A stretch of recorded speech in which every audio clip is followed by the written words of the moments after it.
O Porto foi recepcionado lá na Europa com paus e pedras porque a campanha foi péssima. Os brasileiros são realmente orgulho do que eles estão fazendo lá. A partir de agora é outro campeonato, vai começar outra coisa, não espere muito, mas recebam de braços abertos, seja Palmeiras, Flamengo, Fluminense ou Botafogo.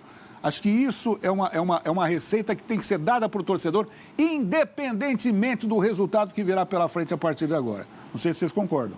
Eu acho que esse jogo entre Palmeiras e Botafogo vai causar estragos no perdedor. Na volta? Será, Berno? Porra, se o Palmeiras perde pro Botafogo, nossa senhora. Tudo bem, mas pode ser nos pênaltis, pode ser um... Vai ser. Mesmo assim. Mesmo assim, Cacá, o torcedor não vai admitir isso, principalmente do Palmeiras. Por isso que eu falo. Porque o torcedor mais observador, tem muito hater na rede social, eu não tô nem aí pra esses caras. É o que tem mais. Né? Mas a gente fala a verdade, o que tá acontecendo. A gente não quer enganar ninguém. O Palmeiras fez uma primeira fase pífia. O torcedor do Palmeiras mais crítico, aquele que não está cego, ele sabe disso. Né? Para muita gente foi heróica a classificação diante do Inter Miami. Eu achei uma classificação culposa, não dolosa. Uma classificação que veio por osmose. Foi um jogo, foi um vexame do Palmeiras. Vamos colocar já a tela do Palmeiras. Diga, Ivan. Não, eu discordo um pouco do Berno. Acho que há um certo rigor aí. Palmeiras, claro que há. Um time que gastou em 3 jogadores 54 milhões de euros, eu tenho que ser rigoroso. Não, deve. Eu tenho que ser rigoroso. Deve, mas você olha para a primeira fase da competição e vê. Joga bem, embora não tenha conquistado a vitória contra o Porto. E a gente viu que era o Porto. Venceu o Al Hilal. O Al Hilal não, o Al Ahly. Jogando nada no primeiro tempo. Se o Al Ahly fosse mais competente, teria vencido o Palmeiras no primeiro tempo. A pior partida do Palmeiras contra o Inter Miami, apesar do empate e a classificação na primeira colocação. É para ser melhor, mas eu acho que não foi pífia. Eu acho que foi pífio. O futebol, o desempenho foi pífio. Então, mas o futebol não condiz com o investimento. O pífio não seria a eliminação? Porra, mas se fosse eliminar, eu parei. Pra mim, pífio é o que fez o Boca, pífio é o que fez o River. Concordo com você, no meu destaque. Caí com muita dificuldade. O Porto. Aliás, sobre Boca e River, o River ontem foi eliminado. O SofaScore, ontem, a gente trabalha em combinação com o SofaScore, né? Fez uma tela muito legal, colocando brasileiros e os argentinos. Vamos reproduzir essa tela, que mostra exatamente o seguinte: do lado esquerdo estão os 4 clubes brasileiros, do lado direito os clubes argentinos. E aí você tem a representatividade, classificados para o mata-mata os 4 brasileiros, 0 argentino. Retrospecto: dos brasileiros, 6 vitórias, 5 empates, 1 derrota. Dos argentinos, 1 vitória, 3 empates, 2 derrotas. Aproveitamento dos brasileiros, 64%, dos argentinos, 33%. Gols marcados, 1,41 por jogo, né? Dos argentinos, 1,17. Gols sofridos dos brasileiros, 0,67. Dos argentinos, 1,33. Saldo de gols dos brasileiros juntos, 9. Dos argentinos, menos 1. Jogos sem sofrer gols, 50% dos brasileiros, 16,6% dos argentinos. Posse de bola, 48-47. Então, isso talvez, meus amigos, mostre exatamente a hegemonia, né, que permanece muito forte do futebol brasileiro, que venceu as últimas 5, 6 Libertadores. Desde 2019. Então, assim, há uma discrepância econômica óbvia entre brasileiros, argentinos, uruguaios, paraguaios, equatorianos e assim por diante. Não que tenha causado surpresa. Não, mas assim, independentemente disso, foi um papelão. Não, foi um papelão. Tudo isso você tem toda a razão. Foi um papelão. Foi um papelão. E, assim, não me surpreendeu, por exemplo, o desempenho do Boca, porque a gente sabe que lá é o trem da alegria do Riquelme. Sim, perfeito? sem dúvida. Agora, a gente sempre fala que os clubes brasileiros estão à frente dos argentinos por conta da questão econômica, que não é uma mentira. Não. Mas você olha para o River Plate do Galhardo, que não é barato. Custou 50 milhões de dólares nessa temporada. O River gastou 50 milhões de dólares, quase o que o Palmeiras gastou. Ele tem jogador badalado no time principal e no banco de reservas, e o trabalho dele é ruim. É horrível. É ruim. Horrível. O time dele não conseguiu machucar o Monte Rei. Monte Rei é um time frágil. O time dele foi eliminado pelo Platense no Campeonato Argentino. Com a ajuda da arbitragem ainda. O Platense, que foi campeão, eliminou o River. É um papelão. Papelão. Né? Tem uma coisa aí, só complementando o que você falou, e eu concordo contigo. Enquanto a Copa do Brasil paga mais de 70 milhões de reais, o campeão no campeonato argentino leva 500 mil dólares. Tá? Isso mostra o abismo financeiro que existe aí. Muita gente hoje está questionando o Tic Tapia, que é o presidente da AFA. Mas a Argentina é campeã do mundo. A AFA é pior que a CBF. É pior do que a CBF. Até porque, por muito tempo, ficou lá o Julio Grondona, que hoje está abraçado ao capeta, certamente em algum lugar. É um dirigente daqueles que não fazem falta nenhuma na história do futebol. Mas, tirando isso, e isso tem que estar no contexto. O que o Kaká falou tem que estar no contexto. Né? Existe um abismo financeiro. Ponto na outra linha.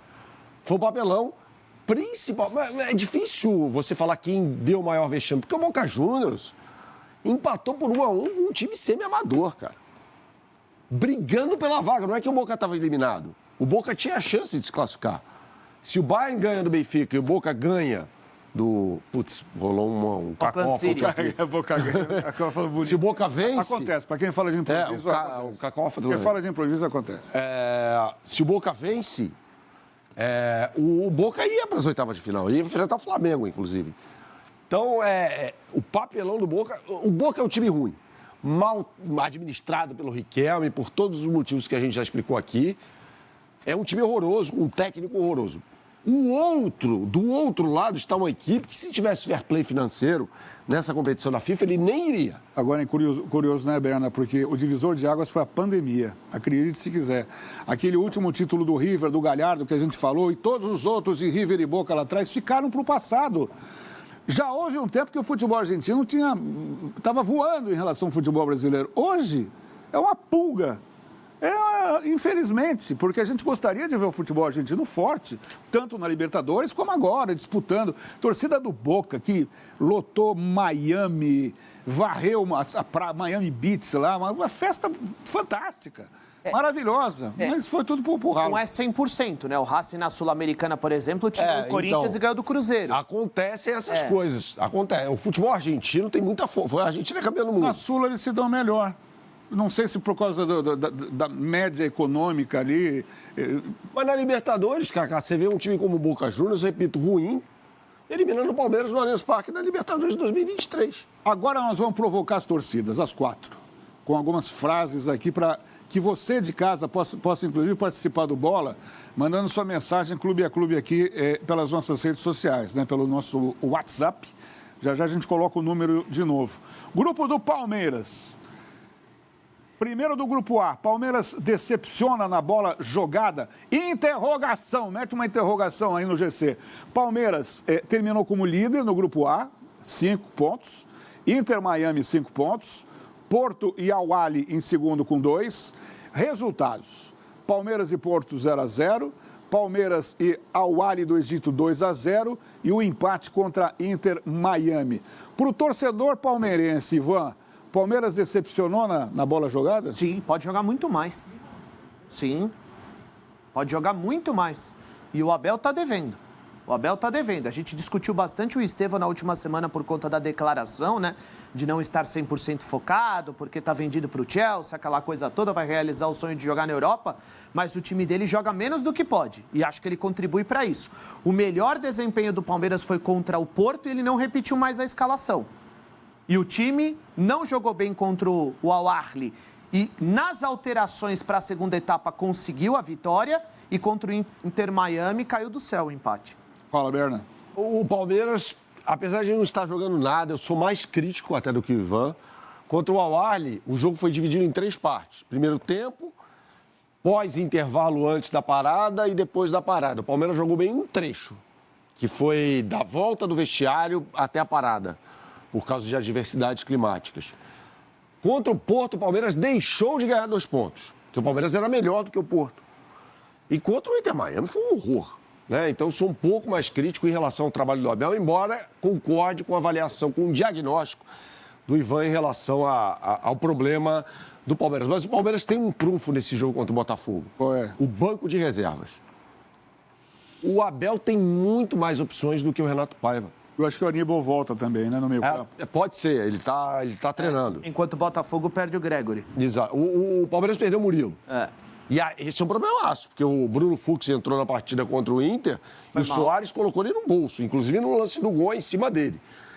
Mas... Então, mas se o Abel não teve tempo de rever a estratégia louca, kamikaze, que ele entrou em campo, esquece, pode voltar antes de começar o jogo contra o Botafogo. Ele foi muito mal naquela partida, mas independentemente da escalação, era para o Palmeiras ter amassado o time do Inter, tá? Eu concordo com você, a escalação foi ruim, a estratégia foi péssima. Eu acho que o gol do Allende, Berna, é sintoma de que estava tudo muito desesperado. Não. A gente já falou por aqui, no primeiro tempo, o Inter Miami trocou 302 passes contra 203 do Palmeiras. Ou seja, os números mostram, e nesse caso os números têm razão, que o Inter Miami colocou o Palmeiras na roda. O que é absurdo, é inadmissível. Porque o Palmeiras não pode se contentar, não só com os pactos do Abel, mas ficar, é o clube da virada, é o clube do amor. Até quando que vai ser o clube da virada, o clube do amor? E mais do que isso, se apegar às individualidades. Porque alguns jogadores não conseguem entregar no Mundial.